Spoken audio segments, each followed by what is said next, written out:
તમે જે આ ડિસિઝન લીધું કે એજ્યુકેશન તરફ જવું, આમ ગેસિંગ તમારી ઓલરેડી બેચલર્સ ડિગ્રી તો હતી, રાઈટ? એવું નતું કે તમે 12મા પછી સીધા ધંધામાં? કરેક્ટ. તમે ઓલરેડી ભણેલા છો. Okay.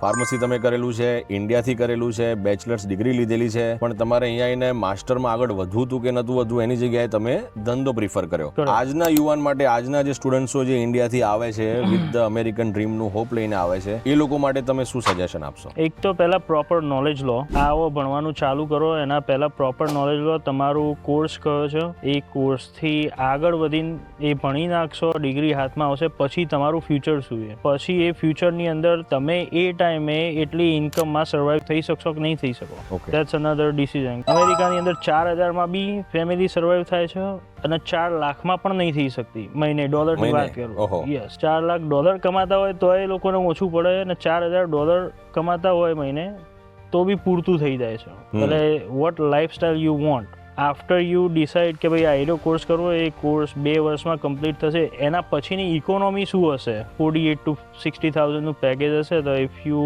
R able to survive at that point or not. કારણ કે તમે એક નાની ગાડી લેવા જાઓ અત્યારે તો એ તમારો ગાડીનો હપ્તો $500-700 મિનિમમ થઈ જવાનો, બરાબર, પ્લસ ઇન્સ્યોરન્સ, પ્લસ તમારું ખાવા પીવાનું, પ્લસ રહેવાનું. You are talking about $3,000 to $3,500 easily, અને $500 મહિને વધશે. બરાબર.